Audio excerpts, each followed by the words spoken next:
लाल किताब के फरमान। अ, धोखा आजकल बहुत मिलता है, चाहे पार्टनरशिप हो, आपकी कारोबार में है, कहीं आप नौकरी में काम करते हैं, कहीं आपकी दोस्ती है या रिश्तेदारी है। लोग पैसा ले लेते उधारा और पैसा वापस नहीं देते। हर एक की नज़र होती है कि इसकी ज़मीन जायदाद खा जाएं, इससे ज़्यादा से ज़्यादा लाभ लें, दूसरे की जेब की तरफ देखते हैं। तो लाल किताब में ये बताया गया कि धोखे से कैसे बचें। धोखे के मैं पिछली एक वीडियो भी बनाई थी, उसमें 120 साल उम्र में हर एक वर्ष फल में हम देख सकते हैं कि कौन से ग्रह से धोखा मिलेगा, किस रिश्तेदार से धोखा मिलेगा, कैसे उससे बचा जा सकता है। तो आज बात करते हैं कि धोखे के ग्रह कैसे हैं और कैसे देखने हैं वर्ष फल में। ये एक दूसरी विधि है जो कि अगर साथ में हम वर्ष फल में देखते हैं लाल किताब की, तो इसके बड़े अच्छे रिजल्ट आए हैं और बड़ा अच्छा इसका जो है फल मिलने से इंसान को लाभ होता है। जो वर्ष फल बनवा कर अपना जो है कुंडली का एनालिसिस करवा कर उसके उपाय करता है या उसको सावधानी बरतता है। जैसे अब कोविड चल रहा है तो सावधानी है ना कि किसी से मत मिलो, सोशल डिस्टेंसिंग रखो, लाइक दैट। तो आज बात है कि धोखे के ग्रह की। तो धोखे के ग्रह जो हैं वो अपने से जब भी वर्ष फल में आप देखें कि एक वाला जो है वो 10 वाले को धोखा देगा, 10 वाला जो है वो 7वें भाव में बैठे हुए ग्रह को धोखा देगा, और 10 वाला जो है वो चौथे भाव में, और चौथे वाला जो है वो पहले भाव को धोखा देगा। अपने से चौथी दृष्टि जब भी वर्ष फल में लगेगी किसी भी ग्रह के ऊपर तो वो धोखा देगा। इसमें मैंने आज ग्रहों के मित्र और शत्रु भी लिखे हैं। इसमें धोखे के ग्रह में वो कहता है अगर दोगुनी ताकत से धोखा देगा या दोगुनी ताकत से मंदा या दोगुनी ताकत से अच्छा फल भी दे सकता है। अब ये ग्रामर समझनी बड़ी मुश्किल है, क्योंकि लाल किताब में अगर पूरी ग्रामर का इस्तेमाल करें तब ही रिजल्ट अच्छे आते हैं, वैसे नहीं आते। ऊपर ऊपर से स्टडी करके आप अगर किसी को बता देते हैं तो उसका कोई लाभ नहीं होता। इसलिए अब ग्रामर क्या कहती है कि आपने वर्षफल में देख लिया कि ग्रह जो हैं, सूरज है उसका बृहस्पति, मंगल और चंद्र मित्र हैं, मगर शुक्र, शनि, राहु जो हैं वो उसके दुश्मन हैं। राहु तो ग्रहण लगाता है, केतु मध्यम ग्रहण लगाता है अगर सूरज के साथ हो। चंद्रमा के मित्र हैं सूरज, बुध। अगर सपोज कर लीजिए, इनका लिखने का मतलब ये है कि अगर यहाँ पर सूरज बैठा है सपोज कर लीजिए, और यहाँ पर उसका दोस्त मित्र जो है वो बैठा है मंगल, तो मंगल भाई है, सूरज जो है राज दरबार है, पिता है, या आपका दिल है। मंगल जो है चीर फाड़ का स्वामी भी है, मंगल जो ब्रेवरी का स्वामी भी है, तो वो धोखा दे जाएगा यहाँ पर एक दूसरे को। अब ये धोखे के ग्रह जो दूसरा जो है 1, 2, 3, 4, अगर 2 वाला है तो वो 11 वाले को धोखा देगा। 1, 2, 3, 4, 11 वाला जो है 8 वाले ग्रह को धोखा देगा, और 8 वाला 1, 2, 3, 4, 5 वाले ग्रह को धोखा देगा। 5 वाला 1, 2, 3, 4, 5 वाला जो है दूसरे भाव में स्थित ग्रह को धोखा देगा। ये पक्का है, मगर इसमें एक शर्त लगा दी गई है कि धोखा देखने के लिए वो दुगनी ताकत से अच्छा धोखा अच्छा देगा, फल के मंदा फल देगा। धोखा मंदा भी हो सकता है, धोखा जो है वो खा भी सकता है इंसान, मगर जब अच्छा फल आएगा तो धोखा नहीं मिलेगा, आपको उससे अच्छाई मिलेगी, उस ग्रह से अच्छाई मिलेगी। जैसे अगर बुध है, बुध के मित्र हैं सूरज, शुक्र, राहु, और चंद्रमा जो है इसका शत्रु है। मगर वो कहता है अगर चंद्रमा को बुध देख रहा है और साथ में शर्त लगा दी कि पक्का घर 10वां के ग्रह से संबंध भी देखें। अब इसको सारा को देखने के लिए कि आपको पार्टनरशिप में धोखा मिल रहा है कि नहीं मिल रहा, रिश्तेदारी से, यारी दोस्ती से, बहन भाई से, पिता माता से, या किसी से भी धोखा कब मिलेगा, या आपको कब उनसे लाभ जो है बहुत ज़्यादा मिलेगा या लाभ जो है बहुत कम मिलेगा।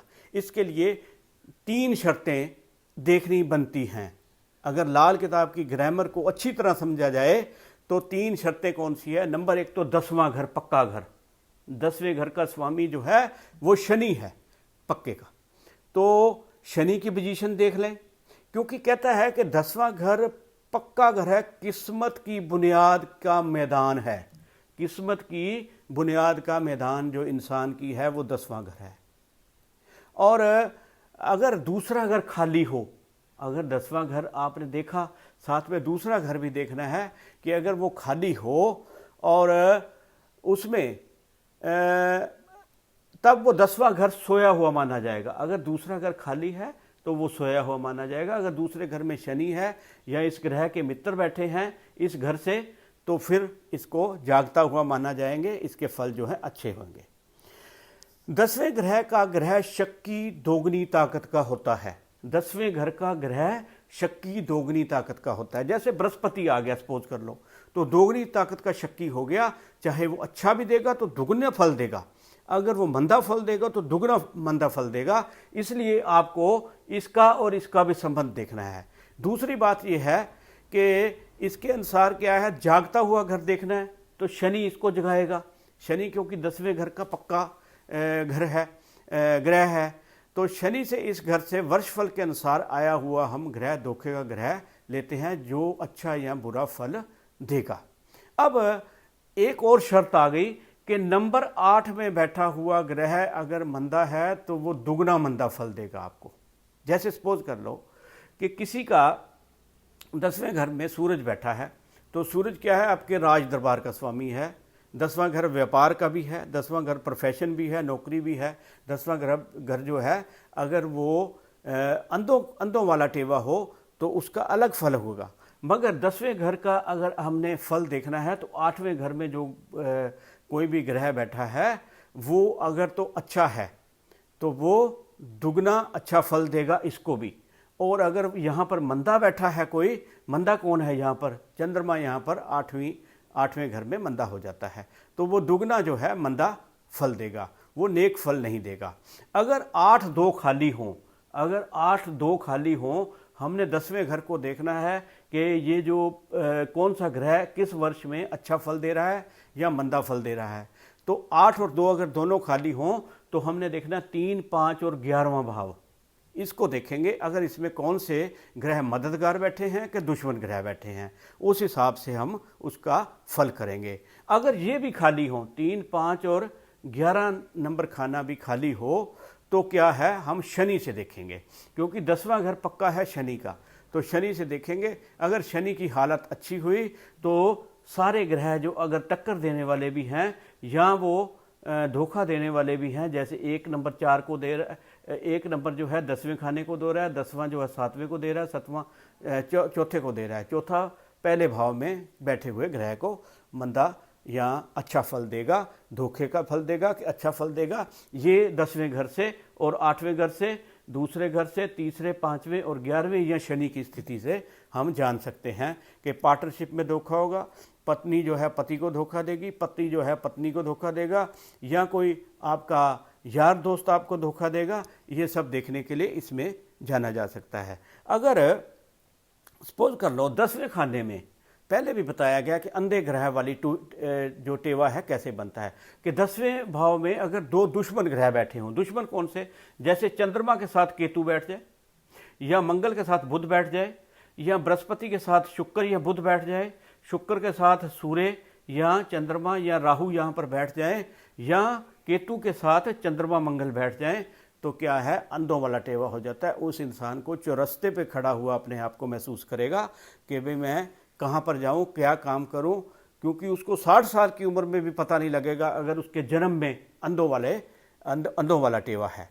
तो अगर 10वां घर खाली हो, सपोज कर लो, तो चौथे घर में बड़े नेक ग्रह बैठे हों, मगर वो कोई नेक फल नहीं देंगे, क्योंकि 10वां घर खाली है। चौथा घर में चंद्रमा और बृहस्पति अच्छे माने जाते हैं, मगर चंद्रमा माता को कहते हैं, ये सुख भाव भी है, तो सुखों में कमी करेगा और सारी चीज़ों में कमी करेगा। मगर लाल किताब ने एक बड़े एथिक्स हैं इसमें कि उसने बताया है कि अगर ये घर, अगर इस घर में कोई ये खाली हो, यहाँ पर अच्छा ग्रह बैठा हो, तो उसका फल कैसे लेना है, तो वो कहता है माता पिता की सेवा करे।